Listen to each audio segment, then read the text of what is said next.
কেকার স্বাদ কাহনে সকলকে স্বাগতম। আশা করি তোমরা সবাই খুব ভালো আছো, আমরাও ভালো আছি। ঘরে বানিয়েছিলাম একদম ভিন্নভাবে ভিন্ন স্বাদে কুদরি। খেতে হয়েছিল ভীষণ ভীষণ টেস্টি। একবার খেলে বারবার মন চাইবে এইভাবেই কুদরি করে খেতে।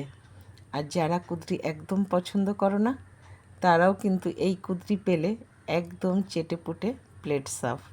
এতটাই টেস্টি হয় এই কুদরিটা। তাহলে আসো দেখে নিই কীভাবে করলাম, সঙ্গে থাকো। সবার প্রথমে কুদরিগুলোকে খুব ভালো করে পরিষ্কার করে নিতে হবে, কারণ কুদরির গায়ে কিন্তু অনেক কালো কালো নোংরা লেগে থাকে। ধুয়ে পরিষ্কার করে আমি ঠিক এইভাবে লম্বা লম্বা করে এটাকে কেটে নিয়েছি। মানে একটা কুদরিকে আমি 4 টুকরো করেছি। আর এখানে আলুগুলোকেও ভাজার মতন লম্বা লম্বা করে আমি কেটে নিয়েছি। এখন একটা প্যানে সামান্য সাদা তেল নিয়েছি আর দিয়ে দিলাম সামান্য ঘি। ঘিটা মেল্ট হতেই এর মধ্যে দিয়ে দেব জিরে ফোড়ন। ফোড়ন থেকে বেশ সুন্দর একটা গন্ধ আসা পর্যন্ত ওয়েট করব। ফোড়ন থেকে সুন্দর গন্ধ এলেই তখন এর মধ্যে দিয়ে দেব কুদরি, আর দিয়ে দেবো যে আলুটা কেটে রেখেছিলাম আলুটা, আর স্বাদ অনুযায়ী নুন, যাতে কুদরি এবং আলু খুব তাড়াতাড়ি সফট হয়ে যায়। এখন এটাকে একটু উল্টে পাল্টে খুব ভালো করে ভেজে নিতে হবে, যাতে একটা সফটনেস এসে যায়। তখন এর মধ্যে দিয়ে দেবো একটু হালকা আদা, আর দিয়ে দেবো টমেটো। একটা টমেটোকে লম্বা করে কেটে আমি দিয়েছি। আর এর মধ্যে দিয়ে দিলাম সামান্য হলুদ, তাহলে কালারটাও কিন্তু খুব সুন্দর আসে। এখন সব কিছু মিশিয়ে এটাকে ভাজতে থাকবো। এটা ভাজা হতে থাকুক, ততক্ষণে আমি একটা মশলা তৈরি করে নেব।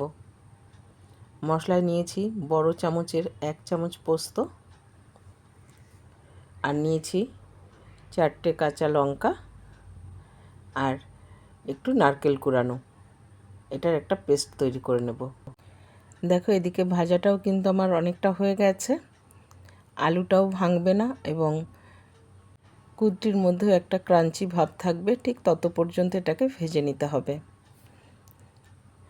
এখন যে মশলাটা করেছিলাম সেই মশলাটা আমি এর মধ্যে দিয়ে দেব।